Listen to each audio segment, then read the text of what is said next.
El terremoto del 16 de abril del 2016 nos dejó dolor, pero también muchas lecciones que aprender.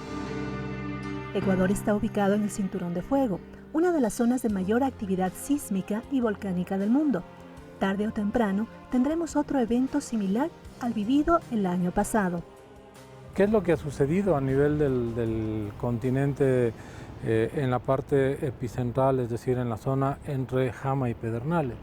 Estamos hablando de que ahí, en estos 100 kilómetros de largo, había una deformación de la corteza que llevaba por lo menos 74 años desde el último terremoto que ocurrió el 13 de abril del año 1942 y que en ese acortamiento iba acumulando una deformación de unos 3 centímetros por año aproximadamente en superficie, y que al momento del terremoto recuperó ese retroceso que se daba hacia el continente, desplazándose, recuperando su posición anterior hacia el mar en términos de alrededor de 1 metro en la superficie y de unos 5 metros en la zona de contacto.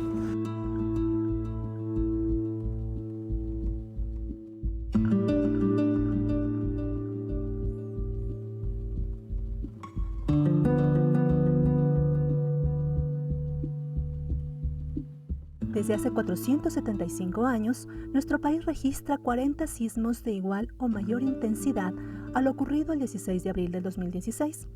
Entre 1541 y 2017 hay un promedio de un terremoto por cada 12 años. El ingeniero Hugo Yepes, experto del Instituto Geofísico, sostiene que si bien los terremotos de la costa han sido los más fuertes en magnitud, los de la sierra han sido los más devastadores. Estos terremotos, a pesar de tener magnitudes muy grandes, no son los más letales, porque en la parte continental del Ecuador hay un límite, una sutura que junta el continente sudamericano con un bloque que está rompiéndose de Sudamérica, que es el bloque norandino, que en cambio tiene la característica de generar terremotos no tan grandes, pero muy superficiales. Y el hecho de que estén muy cercanos a las ciudades produce más daño. El terremoto más grande histórico de esta zona de contacto de los dos bloques es el terremoto de Riobamba de 1797, donde mueren del orden de los 25.000 a 40.000 personas, desde Alausí hasta Machache. Tenemos que ver nosotros a los terremotos como una constante que nos acompañará siempre. El terremoto de Ibarra de 1868 de 7.7 provocó más de 40.000 muertes. El terremoto de Tungurahua de 1949 de 6.8 grados causó más de 6.000 muertes, la desaparición total de Pelileo y afectó gravemente a Ambato. El terremoto de abril pasado no solo cambió la vida de los ecuatorianos, sino que causó un impacto en la geografía de nuestro país. Según datos de los equipos GPS de las 45 estaciones de monitoreo del Instituto Geográfico Militar, hubo una variación de las coordenadas de diferentes zonas del país, dependiendo de la distancia a la que se encontraban del epicentro. El Ecuador, sobre el que se asienta la placa continental, en función de este procesamiento de los datos GPS de la red de monitoreo continuo del Ecuador, determinó que se desplazó un promedio de 70 centímetros en el sector de Pedernales, cerca de 5 centímetros en Puenguasí y aproximadamente 2 centímetros en Loja, hacia el oriente. Apenas un día después del terremoto, el Instituto Geográfico Militar sobrevoló las zonas afectadas en Manaví y Esmeraldas. Estas fotografías muestran un mismo sitio en el 2015 y cómo quedó después luego del terremoto de 2016. El IGM lleva 89 años registrando la superficie del país, tenemos una información histórica de tremenda valía. En el caso del terremoto teníamos información del 2015, que comparada con la del 2016 permitió hacer estudios temáticos de afectación y destrucción de las áreas. Como podemos ver acá, lo que vemos el día de aquí es el uso de la restitución fotogramétrica, que se basa en un principio que tenemos todos los seres vivos, que es la visión estereoscópica. El ser humano ve 2 imágenes distintas, correspondientes a cada ojo. Y es el cerebro quien las fusiona y da la idea a la tercera dimensión y por lo tanto aprecia figuras y distancias. De esta manera podemos ver incluso cables de luz, los bordillos, las implantaciones de los postes y finalmente pues los predios o lotes afectados, como en efecto sucedió. Por ejemplo, aquí se puede observar que prácticamente colapsó el edificio aquí, ¿no? Inmediatamente el operador lo que vio es aquellas edificaciones que se destruyeron, que se aplomaron, que se vinieron abajo, y pudo contar uno por uno estas edificaciones. En el caso de Pedernales, de 5.000 edificaciones, se destruyeron, contabilizadas con esta tecnología, cerca de 500. Para nosotros, el 10%.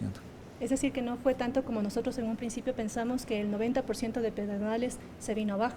Afirmativo. Vía tecnología de este tipo, el 10%, no está contabilizado aquellas edificaciones afectadas, que todavía estaban en pie, pero que luego de una intervención de otras instituciones determinaron que no eran susceptibles de ser vueltas a usar o reconstruir. Los expertos sostienen que debemos estar conscientes que tarde o temprano viviremos un nuevo terremoto. La pregunta es, ¿estamos preparados? Frente a estas imágenes, hoy muchos se preguntan por qué varias infraestructuras resistieron y otras no. El presidente Rafael Correa solicitó a la Fiscalía General del Estado investigar las posibles fallas o errores de construcción en las zonas afectadas. Que ha habido muertes de seres humanos que pudieron ser evitadas. No todas, cuidado. Un sismo de esta magnitud iba a causar daños y fallecidos en cualquier parte del mundo. Pero si hubiera disminuido grandemente el número de fallecidos, si hubiese existido mejor calidad en las construcciones. Entonces tenemos que ver quién construyó con tan mala calidad, por qué las autoridades dieron permiso o no controlaron aquello. En 93 edificios y viviendas en Manta, Puerto Viejo, Pedernales, San Vicente, Canoa y Jama, la Fiscalía General realizó un trabajo de criminalística para determinar la causa de las muertes de 673 personas. Si bien el sismo remeció las viviendas, la autopsia reveló que las estructuras no estuvieron preparadas para resistir y darles una oportunidad de escapar a las víctimas. Si se hubieran cumplido las normas, si se hubiera hecho análisis de suelos, si no se habría construido en zonas en donde el suelo era sumamente húmedo, con mucha agua, seguramente el riesgo de muertes habría sido menor. Estamos en el Colegio Miguel Iturralde en Puerto Viejo, uno de los dos sitios en Manabí donde se conservan vigas, columnas y losas. Un cementerio de maleza que va cubriendo la evidencia de la mala práctica constructiva. El terremoto evidenció el riesgo que implica la informalidad en la construcción en nuestro país. Un evento sísmico como el registrado en esta oportunidad de 7.8 es catastrófico en cualquier parte del mundo. Lo que se busca es que la estructura no es que sea precisamente antisísmica, sino más bien que sea sismo resistente.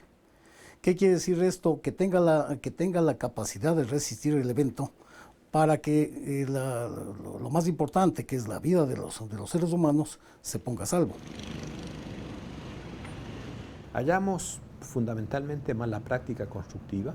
Encontramos que en muchos de ellos, y es un denominador común, se usó arena de mar, que según los técnicos es una arena que no puede utilizarse, y además varillas que en esa época, estas construcciones ya tenían una data de tiempo anterior bastante larga, y ahí no se usaba una varilla nueva que hoy se utiliza, y estas eran unas varillas lisas que impedían justamente que el hormigón se adhiera de mejor manera.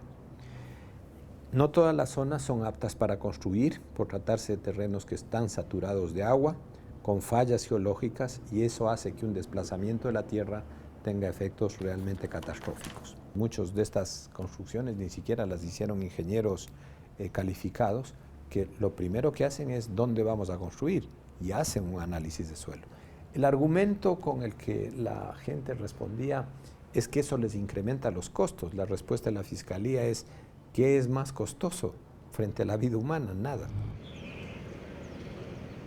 En el caso de Pedernales, que es una ciudad relativamente, o un asentamiento relativamente nuevo, eso tuvo un crecimiento explosivo no más allá de hace unos 10 o 12 años. Esas edificaciones también colapsaron. Entonces, ahí tenemos otro tipo de evidencias que se refieren probablemente al uso de materiales inadecuados. A falta de canteras, se ha utilizado, por ejemplo, cantos rodados, que son obtenidos de lechos de ríos tal cual como salen. Se desprende muy fácilmente. Es decir, que no tienen adherencia por no tener aristas o no tener fracturadas las caras que permitan tener adherencia con la mezcla, que se trata de hacer una mezcla homogénea de hormigón. Adicionalmente, se puede observar el efecto corrosivo de la arena de mar sobre las armaduras o sobre el acero. Desde luego que la informalidad en las construcciones no es un patrimonio exclusivo en este caso, de Manabí. Yo pensaría que esto es de muchas de las ciudades. Las conclusiones a las que llegó la Fiscalía es que los municipios deben realizar estudios geológicos para identificar suelos débiles y vulnerables. Esto incluye un mapeo de fallas y zonas de riesgo.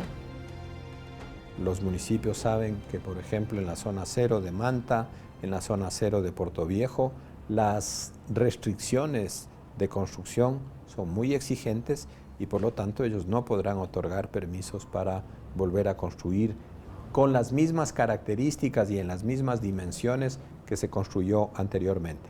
Es posible de que se hagan construcciones de un solo piso, con materiales mucho más flexibles, en fin, que permitan soportar un evento futuro siempre probable en nuestro caso en el país, ¿no? Aquí no es un problema de falta de normas. Tenemos, durante la investigación y los expertos nos informaron que hay normas suficientes para hacer construcciones seguras. Lo que pasa es que hay una omisión, muchas veces culposa, dolosa en otros casos, donde se hacen de la vista gorda para no exigir esas normas, que son normas exigentes precisamente porque este es un país que tiene unas características sísmicas muy altas. Les hemos dicho que esa obligación tienen que cumplirla firmemente y que de no cumplirla la Fiscalía proseguirá en acciones contra esos municipios. El Ecuador está cruzado por fallas geológicas que han provocado varios terremotos a lo largo de su historia. Determinar cuándo sucederá el siguiente es imposible, pero garantizar que el impacto no sea letal requiere del cumplimiento de las normas de construcción y la supervisión de las autoridades competentes.